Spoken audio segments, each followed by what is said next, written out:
കഴിഞ്ഞ മാസം കണ്ടായി ഇത് ജിഹാദികളാകെ പ്രശ്നമാക്കുന്നുണ്ട്. ഇവിടുത്തെ റൈറ്റിംഗ് ഹാൻഡിൽസ് ഭയങ്കര പ്രശ്നമുണ്ടാക്കി. ഇങ്ങനെ കൊടുമ്പിരി കൊള്ളുമ്പോഴാണ് ഇതിന്റെ ആളെ പിടിക്കുന്നത്. പശ്ചിമ ബംഗാൾ സ്വദേശിയായിട്ടുള്ള പ്രസോൺജിത് സിഗ്ദർ എന്ന് പറയുന്ന ഒരു വ്യക്തിയാണ് പിടിക്കപ്പെട്ടതോടുകൂടി ആ പ്രശ്നം ഉണ്ടാക്കിയ ആൾക്കാരൊക്കെ പോസ്റ്റ് പിൻവലിച്ച് ഓടിപ്പോയി. നിമിഷങ്ങൾക്കുള്ളിൽ അദ്ദേഹത്തിന് മാനസിക രോഗമാണെന്ന് നിശ്ചയിക്കപ്പെടും. വിഷയം അവസാനിച്ചു. ഒരു മാസത്തിന്റെ വ്യത്യാസത്തിൽ നടന്ന 2 സംഭവങ്ങൾ പേര് മാറുന്നതോടുകൂടി വിഷയം മീഡിയയിൽ നിന്ന് അപ്രത്യക്ഷമാകുന്നത്.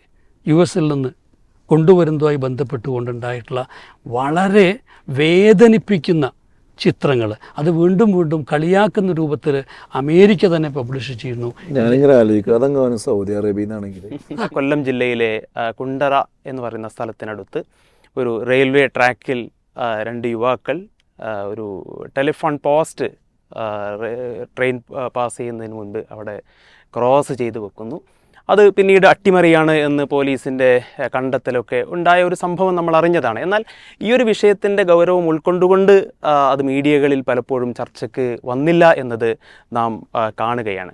യഥാർത്ഥത്തിൽ ഇതിന് സർക്കാരാകട്ടെ അല്ലെങ്കിൽ മറ്റ് സംവിധാനങ്ങളാകട്ടെ നൽകേണ്ടത്ര ഗൗരവം നൽകിയിരുന്നോ ഈ ഒരു വിഷയത്തിന്? അതെ, ഈ വിഷയത്തിൽ നേരത്തെ ബഷീർ പറഞ്ഞപ്പോൾ അതിൽ വേറൊരു ട്വിസ്റ്റ് ഉണ്ട്. അതായത് ഇവർ ഈ പോസ്റ്റ് ഉണ്ടല്ലോ, ആ പോസ്റ്റ് ആദ്യം കൊണ്ടുപോയി വെച്ചു, എന്നിട്ടത് പോലീസ് കണ്ടെടുത്ത് ഒഴിവാക്കി. പിന്നെ രണ്ടാമത് വീണ്ടും വെച്ചു, അപ്പോഴും ഒഴിവാക്കി. എന്നിട്ടാണ് ഇവരെ CCTV ക്യാമറയിൽ നോക്കിയിട്ട് ഇവരെ കണ്ടെത്തി പിടിച്ചത്. അപ്പോൾ ഇവിടെ ഞാൻ മനസ്സിലാക്കണത് എന്താ വെച്ചാൽ, മലയാളിയുടെ ഒരു മറവി കൊണ്ട് രക്ഷപ്പെട്ടു പോകുന്നവരാണ് നമ്മുടെ ചാനലുകളും പത്രങ്ങളും എന്നാണ് എനിക്ക് മനസ്സിലാകുന്നത്. കാരണം എന്താ വെച്ചാൽ, ഇങ്ങനത്തെ ഒരു വിഷയം ഉണ്ടായിട്ട് ഇപ്പോൾ ആരാ അറിഞ്ഞു? നേരത്തെ നമ്മൾ ചർച്ച ചെയ്ത നഫീസുമ്മാൻ്റെ വിഷയം ആരാ അറിയാത്തത്? ഇതിപ്പോൾ നിങ്ങൾ പറയുമ്പോഴായിരിക്കും ചിലപ്പോൾ നമ്മുടെ ശ്രോതാക്കളടക്കം എന്തെയ്യണം അങ്ങനെ സംഭവം ഉണ്ടായോ എന്നറിയുന്നത്. എന്നാൽ നമ്മൾ മറന്നു പോകാൻ പാടില്ലാത്ത, ഈ സമയത്ത് നിർബന്ധമായും ഓർമ്മിപ്പിക്കേണ്ട, മുഖ്യധാരാ ചാനലുകളൊന്നും ഓർമ്മിപ്പിക്കാത്ത ഒരു കാര്യ സമയത്ത് നമ്മൾ നിർബന്ധമായിട്ടും പറയാൻ നമുക്ക് അവകാശമുണ്ട്. കാരണം നമ്മുടെ പേര് ഒരു മുസ്ലിം പേരായതുകൊണ്ട് അത്രമേൽ മുറിവ് അനാവശ്യമായി നമ്മളാരും ചെയ്യാത്ത കുറ്റത്തിൻ്റെ പേരിൽ നമ്മയൊക്കെ എന്ത് ചെയ്തിട്ടുണ്ട്, വേട്ടയാടിയിട്ടുണ്ട്. മുസ്ലിം പേരുള്ള മുഴുവൻ മനുഷ്യന്മാർ ഈ കേരളത്തിൽ, ഒരു നൂറ്റാണ്ട് മുമ്പല്ല, ഈ കഴിഞ്ഞ വർഷം 2023 കുറച്ച് സംഭവങ്ങൾ ഉണ്ടായിട്ടുണ്ട്. ഒന്ന് എലത്തൂരിലുണ്ടായ സംഭവം 2023 ഏപ്രിലിൽ. അവിടെ ഇതേപോലെ വേറെ ട്രെയിനുമായി ബന്ധപ്പെട്ട് തന്നെ എലത്തൂരിൽ നമ്മളെ കണ്ണൂരിലേക്ക് പോകുന്ന എക്സ്പ്രസ് ട്രെയിനിന് ഒരു ചെറുപ്പക്കാരൻ തീ വെച്ചു. 2-3 പേര് ട്രെയിനിൽ നിന്ന് ചാടി പിന്നെ മരണപ്പെട്ടു. അതിൽ ഒരു രാഷ്ട്രീയ നേതാവ് പറഞ്ഞത്, ആ മരണപ്പെട്ട ആളുകൾ മുസ്ലിം പേരുള്ളവരായതുകൊണ്ട്, മുസ്ലിങ്ങളായതുകൊണ്ട് കേരളം രക്ഷപ്പെട്ടു എന്ന്. ആലോചിച്ച് നോക്കണം. കാരണം അതിൽ പിടിക്കപ്പെട്ട പ്രതി മുസ്ലിം പേരുള്ളയാളാണ്. ഷാരൂഖ് സൈഫി എന്ന് പറയുന്ന ഒരാളായിരുന്നു.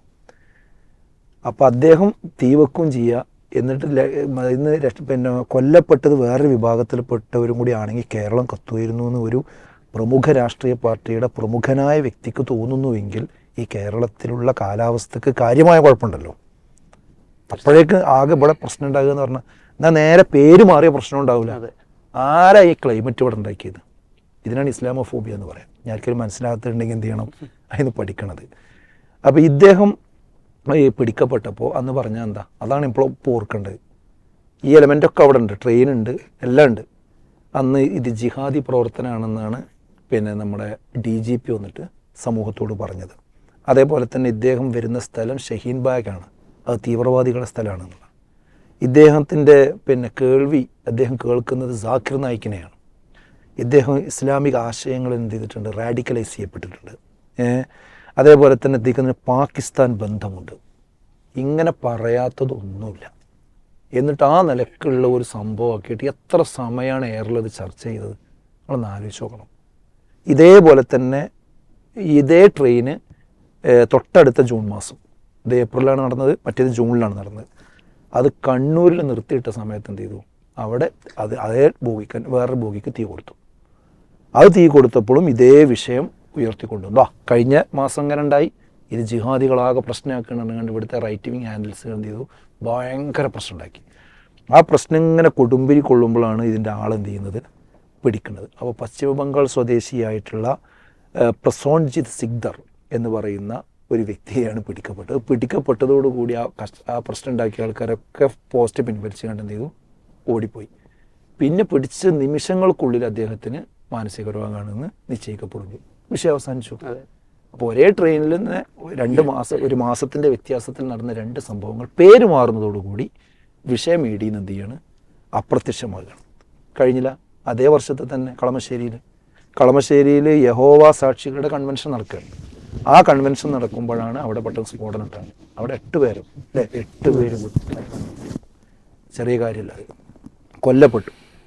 അത് ഒരു 9:30 മണി സമയത്ത് രാവിലെ 11 മണി വരെ കേരളം അങ്ങനെ മുൾമുനയിൽ നിന്നാണ്. ആ സമയം എന്ന് എല്ലാവരും ഓർക്കണം. അതാണ് ഞാൻ പറയുന്നത്. നഫീസുമാനെ മാത്രം ഓർത്താൽ പോരാ, ചർച്ചകളും അതെ, ഇവിടെ അത് ഓർക്കണം. അപ്പോൾ പിന്നെ ഒരു ഡൊമിനിക് മാർട്ടിൻ, അന്നാണ് കേരളത്തിൽ ഒരുപാട് മനുഷ്യന്മാർ, സമാധാനവാദികളായ മനുഷ്യന്മാർ ഒരു കൊലയാളിയെ അഭിനന്ദിച്ചത്. കൊലയാളിനെ ആരും അഭിനന്ദിക്കൂലല്ലോ, പക്ഷെ ഒരു കൊലയാളിന് 8 പേരെ കൊന്ന മനുഷ്യനെ കേരളം അഭിനന്ദിച്ചു. എന്താ കാരണം? 8000 ആളുകൾ കൊല്ലപ്പെടുന്ന സാഹചര്യത്തെ അദ്ദേഹം ചെയ്തു, സ്വയം ഒഴിവാക്കി. കാരണം അദ്ദേഹം വന്നിട്ട് ഫേസ്ബുക്കിൽ വന്നിട്ട് പറഞ്ഞു, ഞാനാണ് അത് ചെയ്തത്, ഇന്ന കാരണം കൊണ്ടാണ് ചെയ്തത്. അതോടുകൂടി അതിൻ്റെ മുമ്പ് എന്തൊക്കെ സംഭവിച്ച മണിക്കൂറിൽ കേന്ദ്രമന്ത്രി പ്രത്യക്ഷപ്പെട്ടുകൊണ്ട് ഇത് ജിഹാദികളാണെന്ന് പറഞ്ഞു. നമ്മുടെ ഒരു പ്രമുഖ ചാനലിലെ അവതാരകന്മാർ ചർച്ച ഉണ്ടാക്കി, കഥ ഉണ്ടാക്കി കൊണ്ടുവന്നു. അതിൽ നമ്മുടെ സുജയ്യ പാർവതി എന്ന് പറയുന്ന റിപ്പോർട്ടർ പുറത്തിറങ്ങി അന്ന് ഇസ്രായേൽ പലസ്തീൻ യുദ്ധം കൊടുമ്പിരിക്കൊള്ളുന്ന സമയമാണ്. അതിൻ്റെ പശ്ചാത്തലത്തിൽ ഇവിടെ കുറേ റാലികളും ഇവിടെ ഐക്യദാർഢ്യ സംഭവങ്ങളൊക്കെ നടക്കുന്നുണ്ട്. അതിൻ്റെ ആളുകളാണ് എന്ത് ഇത് ചെയ്തിട്ടുള്ളത് എന്ന് വരെ വരുത്തി തീർക്കാൻ ആവശ്യമായ ചോദ്യങ്ങൾ സാധാരണക്കാരുടെ അടുത്ത് പോയി അവരുടെ വായിൽ തിരികെ കൊടുത്തു. പക്ഷേ അവർ അതിനുള്ള പറ്റുന്ന മറുപടി എന്ത് ചെയ്തില്ല, കിട്ടിയില്ല. അങ്ങനെ ആ കിട്ടിയ സമയം കൊണ്ട് എങ്ങനെയെങ്കിലും ഇത് ഇസ്ലാമിൻ്റെ മുസ്ലിമിൻ്റെ തലയിൽ കൊണ്ടുവന്ന് കെട്ടാൻ പറ്റുമോ എന്ന് നന്നായി പരിശോധിച്ച് നോക്കിയതാണ്. പക്ഷേ അതിൻ്റെ ഈ പ്രതി ഡൊമിനിക് മാർട്ടിൻ വന്നതോടുകൂടി ആ പിന്നെ നനഞ്ഞ പടക്കം ചെയ്തു, അത് പൊട്ടിയില്ല. ആ രീതിയിലേക്ക് കാര്യങ്ങൾ പോയി. എന്നിട്ട് ഇപ്പോൾ അദ്ദേഹത്തിനെതിരിൽ UAPA ചുമത്തിയിട്ടില്ല, എട്ടാളെ കൊന്ന ആൾക്കെതിരിൽ. അതിന് അന്താരാഷ്ട്ര ബന്ധങ്ങൾ അന്വേഷിക്കണില്ല, അതൊക്കെ വേറൊരു വിഷയമാണ്. അത് കേരള സർക്കാർ കേരള സർക്കാർ എന്ത് ചെയ്തിട്ടില്ല, അതിന് അനുവാദം കൊടുത്തില്ല. UAPA ചുമത്താനുള്ള അനുവാദം കൊടുത്തിട്ടില്ല. അതുകൊണ്ട് അത് സംഭവിച്ചിട്ടില്ല. അപ്പോൾ ഞാൻ പറയുന്നത് എന്താ വെച്ചാൽ, ഇതാണ് ഇരട്ടത്താപ്പ് എന്ന് പറയുന്നത്. ഈ സംഭവം ഇപ്പോൾ എവിടെ ചർച്ച ചെയ്ത്? കാരണം എന്താ, ഇതിൻ്റെ 2 പ്രതികളും മുസ്ലിങ്ങളല്ല. ഇപ്പം ഇന്ന് മാതൃഭൂമിയിൽ ചെറിയൊരു റൈറ്റപ്പ് ഉണ്ട്, ഈ ആളുകൾ എഴുതുന്ന സാധനം ഉണ്ടല്ലോ അവിടെ, അത് എഴുതി സമർത്ഥിച്ചിരിക്കുന്നത് എന്താണ്, 2 പേരും മദ്യപാനികളാണെന്നാണ്. മദ്യപാനത്തിൻ്റെ ഒരു കെടുതി ആയിരിക്കാം, നമ്മളല്ല ഒന്നും പറയണില്ല. പക്ഷെ ഈ ആനുകൂല്യം ആർക്കും കൊടുക്കണം. എലപ്പുള്ളിയിലെ പിന്നെ എലത്തൂരിലെ ആൾക്ക് കൊടുക്കില്ല. പൊതുവെ എന്താ വെച്ചാൽ അവര് തന്നെ സാമാന്യം വിശ്വസനീയമായ ഒരു എക്സ്പ്ലനേഷൻ നൽകി കഴിഞ്ഞിട്ടുണ്ട്. ഏതെന്ന് വെച്ചാൽ ഇതിപ്പോ ഈ ഇതിന്റെ ഉള്ളത്തെ കമ്പി എടുക്കാനാണെന്ന്. ശരി, അത്രേ അവർ ഉദ്ദേശിച്ചുള്ളൂ. ആദ്യത്തെ വിശദീകരണമാണ് അത്. ആദ്യം ഞങ്ങൾ ആക്രി കച്ചവടക്കാരാണ്, ഇത് വെച്ചിട്ട് ട്രെയിനിന് പോയ 2 കഷ്ണമാകും, അതിനു വേണ്ടി വെച്ചാണെന്ന് പറഞ്ഞു. പിന്നെ പക്ഷെ പോലീസ് ഇപ്പോൾ അവരെ ചോദ്യം ചെയ്ത് പറഞ്ഞത് അട്ടിമറി ശ്രമം തന്നെയാണ് പിന്നിൽ നിന്നാണ്. അങ്ങനെയാണ് ഇപ്പോൾ FIR ഇട്ടിരുന്നത്. FIR അങ്ങനെയാണ്. ആ FIR ഇട്ട കേസ് അട്ടിമറി ശ്രമമാണെന്ന് പോലീസ് FIR ഇട്ട് കഴിഞ്ഞാൽ ചാനലിൻ്റെ ഇന്നത്തെ പ്രൈം ഡിബേറ്റ് എന്തായിരിക്കണം? ഇവരുടെ ബന്ധങ്ങൾ എന്താണ്, ഇവരുടെ ബന്ധങ്ങൾ, ഇവരെവിടെയൊക്കെ പോയി, ഇവരേതൊക്കെ ഗ്രന്ഥങ്ങൾ വായിച്ചു, ഏതൊക്കെ പ്രഭാഷകന്റെ പിന്നെ പ്രഭാഷണങ്ങൾ കേട്ടു, ഇവരെന്ത് ആശയത്തിൽ റാഡിക്കലൈസ് ചെയ്യപ്പെട്ടതാണ്, ഇതൊക്കെ ചർച്ച ചെയ്യണ്ടേ? അപ്പോഴല്ലേ തുലാസം ഒപ്പാവുള്ളൂ. എന്താ ചർച്ച ചെയ്യാത്തത്? ഞാൻ പറയുന്നു അത് ചർച്ച ചെയ്യേണ്ടെന്ന് എൻ്റെ അഭിപ്രായം. കുറ്റവാളിയെ കുറ്റവാളിയായിട്ട് കാണണം, മദ്യപാനിയെ മദ്യപാനിയായിട്ട് കാണണം, ലഹരി ഉപയോഗിക്കുന്നവനായി കാണണം, അതുപോലെ വ്യഭിചാരിയെ വ്യഭിചാരിയായിട്ട് കാണണം. അവൻ്റെ മതം തിരഞ്ഞു പോകരുത്. ആ പാഠം ഇനിയെങ്കിലും എന്ത് ചെയ്യണം, നമ്മളെ ചാനലിൽ ഇരിക്കുന്ന കൂട്ടിട്ട മനുഷ്യന്മാർ മനസ്സിലാക്കണം. നമ്മൾ അങ്ങനെ തന്നെ പറയും. കാരണം അത്രക്ക് വഷളത്തരാണെന്ത് നേരത്തെ ഉണ്ടായ സംഭവങ്ങളൊക്കെ ഉണ്ടായപ്പോൾ ഇവിടെ വിളിച്ചു പറഞ്ഞു. ഒരു സമുദായത്തിന് ചോദിക്കാനും പറയാൻ ആളില്ല വിചാരിച്ചിട്ടാണ് ഇതിങ്ങനെ പറയും. ഒരു വിഷയം കിട്ടിക്കഴിഞ്ഞാൽ അവൻ്റെ മതം നോക്കുക, എന്നിട്ട് അതിനനുസരിച്ച് അങ്ങോട്ട് അടിച്ചു വിടുക, എന്നിട്ട് വേഗം ഇസ്ലാമുക്കും പ്രവാചകൻ്റെ തലയ്ക്കും കൊണ്ടുവന്ന് കിട്ടുക. ഈ പരിപാടി കുറേ കാലമായിട്ട് കേരളത്തിൽ നടക്കുന്നുണ്ട്. അപ്പോൾ ഇങ്ങനത്തെ വിഷയങ്ങൾ ഉണ്ടാകുമ്പോഴെങ്കിലും എന്ത് ചെയ്യണം? അപ്പോൾ ഇതിലും തന്നെ ഒരാൾ വന്നിട്ടുണ്ടായിരുന്നു, ഇതിന്റെ ആളെ പിടിക്കുന്നതിന് മുമ്പ് ജിഹാദികൾ വീണ്ടും വന്ന് പറഞ്ഞിട്ട് പിന്നെ അയാൾ എന്ത് ചെയ്തു? എന്താണ് ഇതൊക്കെ ശരിക്കും കേസെടുക്കണം. ഇതൊക്കെ കേസെടുത്ത് ഇത്തരം വിഷയങ്ങളൊക്കെ എന്ത് ചെയ്യേണ്ടതുണ്ട്, ചർച്ചയ്ക്ക് പറഞ്ഞു. ഞാൻ പറയുന്നത് ഇത് വിചാരണ ചെയ്യപ്പെടുന്ന നേരത്തെ വന്ന കേന്ദ്രമന്ത്രിമാർ, ഈ റൈറ്റിംഗ് ഹാൻഡിൽസുകൾ, അതേപോലെ തന്നെ സൈബർ ടീമുകൾ, യൂട്യൂബർമാർ, അതുപോലെ ആ ചാനലുകൾ, അവരൊക്കെ വിചാരണ ചെയ്യപ്പെടേണ്ട വിഷയം തന്നെയാണ് ഈ സമയം. ഏതായാലും കുറ്റകൃത്യത്തെ ഒരു മതത്തിലേക്കും ചേർത്ത് കെട്ടാൻ പാടില്ല. ഇസ്ലാമോഫോബിയ തലക്ക് പിടിച്ചതിൻ്റെ തെളിവാണ് ഇത്തരം കാര്യങ്ങൾ. ഏതായാലും ഈ വിഷയം അങ്ങനെ പിന്നെ പ്രതിപാദിച്ചില്ല എന്നത് നമുക്ക് നമ്മൾ ഒരു മതത്തെ എന്ത് ചെയ്യേണ്ടതില്ല, അത് ഇതാക്കേണ്ടത്. പക്ഷേ ഈ ആനുകൂല്യം ഇങ്ങനൊരു വിഷയം ഉണ്ടാകുമ്പോൾ എന്ത് ചെയ്യണം, അത് ഇവിടുത്തെ മുസ്ലിം പേരുള്ളവർക്ക് കൂടി കൊടുക്കണം. അവനെ കുറ്റവാളിയായിട്ട് മാത്രം കാണണം, അത് ഇസ്ലാമിക്ക് കൊണ്ടുവരരുത്. ഇത്തരം വിഷയങ്ങൾ നമ്മുടെ ചിന്തയിൽ ഉണ്ടാക്കുന്ന നഷ്ടം എന്തൊക്കെയാണ്, എങ്ങനെ നമുക്ക് പറയാൻ കഴിയും? ചിന്തയിലെ നഷ്ടം എന്നതിനൊക്കെയുള്ളേ അത് പലപ്പോഴും ഇതിലൂടെ നമ്മളെ എന്തിലേക്ക് കൊണ്ടുപോകുന്നു ഉള്ളതിനാണ്. അപ്പം അത് ഈ ചെക്കോസ്ലോവാസ്കി റൈറ്ററായിട്ടുള്ള മിലാൻ കുന്ദേരയുടെ ഒരു പ്രസിദ്ധമായിട്ടുള്ളൊരു വചനമുണ്ട്. അദ്ദേഹം പറയുന്നത് വെച്ചാൽ ജീവിതം എന്നത് മറവിക്കെതിരെ ഓർമ്മകൾ നടത്തുന്ന സമരമാണ് എന്നാണ്. ഇവിടെ ചാനലുകളാണ് നമ്മളെന്ത് ഓർമ്മിക്കണം, എന്ത് മറക്കണം എന്നുള്ളത് ഏതാണ്ട് അങ്ങനത്തെ ഒരു സൈക്കിൾ ഉണ്ടാക്കിയെടുക്കുന്നത്. അപ്പം നമ്മൾ ഈ ഒരു സമയത്ത് നമ്മുടെ രാജ്യത്തെ ബാധിക്കുന്ന, മനുഷ്യൻ്റെ ജീവിതത്തെ ബാധിക്കുന്ന, ഒരുപക്ഷെ ഈ രാഷ്ട്രീയത്തെ ബാധിക്കുന്ന ഒക്കെ ഏറ്റവും ഗൗരവമുള്ള ഒരുപാട് കാര്യങ്ങൾ, അതിൽ പ്രതിപക്ഷത്തിൻ്റെയൊക്കെ അലംഭാവമോ അവരുടെ കഴിവില്ലായ്മയോ തമ്മിൽ തല്ലോ ഒക്കെ കാരണമായിട്ടുണ്ടാവും. പക്ഷേ ഇത് സംഭവിക്കുന്നു എന്നുള്ളൊരു യാഥാർത്ഥ്യമുണ്ട്. അപ്പോൾ നമ്മൾ തൊട്ടിപ്പോൾ നമ്മൾ എന്താണ്, ഇപ്പോൾ ആശാ വർക്കർമാരുടെ സമരം നടക്കുന്നു ഇല്ലേ, അതൊരു എത്രയോ വർഷങ്ങൾക്ക് ശേഷം എന്ത് ചെയ്യാണ്, അവരവരുടെ പ്രശ്നങ്ങൾ ഉന്നയിച്ചുകൊണ്ട് മുന്നോട്ട് വരികയാണ്.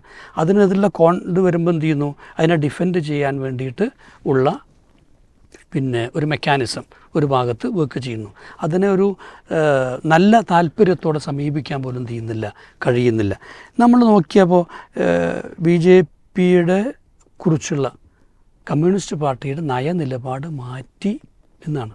എന്തല്ലത് ഫാസിസ്റ്റ് സംഘടനയല്ല, അവ ഏറ്റവും ഞങ്ങളങ്ങനെ പറഞ്ഞിട്ട് തന്നെ അല്ലാന്ന്. എന്നാൽ ഞാനിപ്പോൾ ഇന്ന് വരുന്ന സമയത്ത് ഒരു പോസ്റ്റർ കണ്ടു. എന്താ വെച്ചാൽ CPMൻ്റെ നയവിശദീകരണ യോഗമാണ്. അതിലെന്താ വെച്ചാൽ ന്യൂനപക്ഷ വർഗീയതയ്ക്കും ഭൂരിപക്ഷ വർഗീയതയ്ക്കും എതിരെ. ഇത്ര കാലം ഇതൊക്കെ പറഞ്ഞു കഴിഞ്ഞിട്ട് ഇപ്പോഴും എന്ത് ചെയ്യുന്നു, എന്താണ് ഈ ന്യൂനപക്ഷ വർഗീയം ഉദ്ദേശിച്ച് ക്രിസ്ത്യാനികളിൽ പുതിയതായ വർഗീയതയെക്കുറിച്ചാണോ എനിക്കറിയില്ല കേട്ടോ. എന്തായാലും ഗാസയെക്കുറിച്ചാണ് പറയാൻ പറ്റില്ല. പക്ഷെ എന്തായാലും ഇവിടെ ഇതിനെ ഇപ്പോഴും തുലനം ചെയ്തുകൊണ്ടിരിക്കുന്ന അവരുടെ ഒരു രാഷ്ട്രീയ പാപ്പരത്വം ഇത് ചർച്ചയാകാതെ പോകുന്നുള്ള സത്യമാണ്. ഇപ്പോൾ നമ്മളിപ്പോൾ വീണ ജോർജിനെതിരെ ചില അഴിമതി ആരോപണങ്ങൾ ഉണ്ടായി. അത് വലിയ ചർച്ചയായിട്ടില്ല. കോവിഡുമായി ബന്ധപ്പെട്ടുള്ള പർച്ചേസുകൾ, അതുമായി ബന്ധപ്പെട്ട് ഗുരുതരമായിട്ടുള്ള ആരോപണങ്ങൾ ഉണ്ടായിട്ടുണ്ട്. പക്ഷെ അതെന്ത് ചെയ്തിട്ടില്ല, ഈ മീഡിയ ഏറ്റെടുക്കുകയോ വലുതാക്കാൻ ശ്രമിക്കുകയോ ചെയ്തിട്ടില്ല. 45 വർഷത്തിനിടയിൽ ഏറ്റവും കുറഞ്ഞ ഈ തൊഴിൽ നൽകപ്പെടുന്ന സമയം വെച്ചാൽ തൊഴിൽ ഏറ്റവും കൂടുതൽ നഷ്ടപ്പെട്ട അവസ്ഥ 12 കോടി പേർക്ക് ജോലി നഷ്ടപ്പെട്ടു എന്നാണ് പറയുന്നത് ഇന്ത്യയിൽ. അതുപോലെ തന്നെ 60 ലക്ഷത്തിലധികം ചെറുകിട വ്യവസായങ്ങൾ ഊട്ടിപ്പോയിട്ടുണ്ട്. ഈ കടക്കണി ഇന്ത്യയുടെ അത്രയും കൂടുതൽ വർദ്ധിച്ചു എന്നുള്ളത് വേറൊരു ഭാഗത്ത്. ഇപ്പോൾ ഇന്നലെ നമ്മൾ കണ്ട റിപ്പോർട്ടാണ് KSRTCയുടെ 4500 കോടി നഷ്ടത്തിൽ നിന്ന് 16,000 കോടിയായിട്ട് പിണറായി സർക്കാരിൻ്റെ കാലഘട്ടത്തിൽ വർദ്ധിച്ചു എന്നുള്ളത്. ഈ പിൻവാതിൽ നിയമനങ്ങൾ വളരെ വ്യാപകമായിട്ട് നടന്നുകൊണ്ട് ഇരിക്കുന്നുണ്ട്. സിൽവർ ലൈൻ പദ്ധതിയുമായിട്ടുകൊണ്ട് മുന്നോട്ട് പോകുന്നു എന്ന് പറയാം. അദാനിയുടെ പോർട്ടും അദാനിയുടെ മറ്റേ വിമാനത്താവളവും ഇങ്ങനെ നോക്കിക്കണം. കർഷകരുടെ ജീവിതമായിട്ട് ബന്ധപ്പെട്ടുള്ള നട്ടൽ തകർന്ന അവസ്ഥകളാണ്. വിദ്യാഭ്യാസ രംഗത്ത് നടക്കുന്ന ചില ഒരുപാട് പ്രവണതകൾ, അതിൻ്റെ അപകടങ്ങൾ, അതിലേക്ക് ശരിക്കും സാമൂഹ്യ വിദഗ്ധരോ മനഃശാസ്ത്രജ്ഞരോ ഒന്നും തന്നെ കണ്ണോടിക്കുന്നില്ല എന്നുള്ള ഒരു യാഥാർത്ഥ്യം നമുക്ക് കാണാൻ പറ്റും. ഹേമ കമ്മിറ്റി അപ്പോൾ വലിയ പൊലിപ്പിച്ചൊക്കെ ചെയ്തു. പക്ഷേ അതിന് ശേഷം എന്ത് ചെയ്യുന്നില്ല, അതുമായി ബന്ധപ്പെട്ട മൂവ്മെൻറ്റ്സ് കാണുന്നില്ല. P ശശിക്കെതിരെ പോലീസ് ഡിപ്പാർട്ട്മെൻറ്റിനെതിരെ അൻവറിനെ പോലുള്ളവർ ഉന്നയിച്ച് ധാരാളം കടുത്ത ആരോപണങ്ങൾ, ഈ ആരോപണങ്ങളൊക്കെ എന്ത് ചെയ്യുന്നു, അങ്ങനെ മെല്ലെ ഒതുങ്ങി നിൽക്കുന്നു. കിഫ്ബിക്കെതിരെ ഉണ്ടായിട്ടുള്ള ആരോപണങ്ങൾ, ഇപ്പോൾ ഉമ്മൻചാണ്ടി സരിത വിവാദത്തിൽ ആ ഒരു പാവത്തെ എങ്ങനെയാണ് കുരുക്കിയത് എന്നുള്ളതും അതിൻ്റെ നിജസ്ഥിതി എന്താണെന്നുള്ള കാര്യങ്ങൾ പിൽക്കാലത്ത് വെളിപ്പെടുന്നത്. ഈ SNC ലാവലിന് നീട്ടിവെക്കപ്പെട്ടുകൊണ്ടേ ഇരിക്കുന്നു. അതിൻ്റെ പിന്നാമ്പുറ കഥകൾ എന്താണെന്നുള്ളത് ഇപ്പോൾ ഏറ്റവും വലിയൊരിതിപ്പോൾ ചാരന്മാരെ പിടിച്ചിട്ടുണ്ട്. അതെ അതെ അല്ലേ? അതെ. മലയാളികളടക്കമുള്ള പാക്ക് ചാര- ചാരന്മാരെ പിടിച്ച പാകിസ്ഥാനാണ്. ആലോചിക്കണം. ചൈനയ്ക്കാണെങ്കിൽ പോലും നമുക്ക് സമ്മതിക്കായിരുന്നു. പാകിസ്ഥാന് രഹസ്യങ്ങൾ ചോർത്തി കൊടുത്ത മുസ്ലിങ്ങളുണ്ട്? ഇല്ലല്ലോ, ഇല്ല.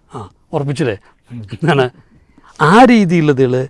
അപ്പോൾ ഇങ്ങനെ ഉള്ള ധാരാളം ഇപ്പോൾ ഈ ഇന്ത്യക്കാർ US നിന്ന് കൊണ്ടുവരുന്നതുമായി ബന്ധപ്പെട്ടുകൊണ്ടുണ്ടായിട്ടുള്ള വളരെ വേദനിപ്പിക്കുന്ന ചിത്രങ്ങൾ, അത് വീണ്ടും വീണ്ടും കളിയാക്കുന്ന രൂപത്തിൽ അമേരിക്ക തന്നെ പബ്ലിഷ് ചെയ്യുന്നു. ഞാനിങ്ങനെ ആലോചിക്കും, അതങ്ങനെ സൗദി അറേബ്യയിൽ നിന്നാണെങ്കിൽ എന്നാലോചിച്ച് നോക്കൂ. ചങ്ങലിട്ടുണ്ടെന്ന്.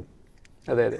അപ്പം ഇതൊക്കെ നമ്മുടെ ഇങ്ങനെ നൂറുകണക്കിന് വിഷയങ്ങൾ, നമ്മൾ മറ്റൊന്ന് മനസ്സിൽ വന്ന കാര്യങ്ങൾ പറഞ്ഞു എന്നേ ഉള്ളൂ. നൂറുകണക്കിന് വിഷയങ്ങൾ ഇവിടെ അടിസ്ഥാനപരമായി ചർച്ച ചെയ്യപ്പെടേണ്ട, നമ്മുടെ മനോനിലയിൽ തങ്ങി നിൽക്കേണ്ട, അതിനെ രൂപപ്പെടുത്തുന്നതിൽ, നമ്മുടെ രാഷ്ട്രീയ കാഴ്ചപ്പാടിനെ, ജീവിത കാഴ്ചപ്പാടിനെ എല്ലാം രൂപപ്പെടുത്തുന്നതിൽ അതീവ പ്രാധാന്യമുണ്ടാകേണ്ട വിഷയങ്ങളെ ഒക്കെ തമസ്കരിക്കുകയും പകരം ഈ പറഞ്ഞ സെൻസേഷണൽസത്തിൻ്റെ ഭാഗമായി ആവശ്യമില്ലാത്ത ഷോക്കിംഗ് ഇത് എന്നുള്ള രീതിയിൽ കൊണ്ടുവന്ന് മനുഷ്യൻ എന്താ വെച്ച് കഴിഞ്ഞാൽ ഒരു മണ്ണും ചാണകവും അല്ലാതെ ആക്കി മാറ്റുക. ഇതാണ് ഈ ചർച്ചകളിലേക്ക് ഒരാകത്തുകയായിട്ട് പലപ്പോഴും നമുക്ക് തോന്നുന്നത്. ഗൗരവമുള്ള ഒരു മനുഷ്യ ജീവിതത്തെ മുന്നിൽ കണ്ടുകൊണ്ടല്ല എന്നർത്ഥം. അത് ചാനലുകൾ അവസാനിപ്പിക്കേണ്ടതുണ്ട്. അവരുടെ ഗൗരവമുള്ളൊരു ഒരു മാധ്യമധർമ്മം എന്നർത്ഥത്തിൽ അവർ അങ്ങനത്തെ വിഷയങ്ങളിലേക്ക് കടന്നു വരേണ്ടതുണ്ട്.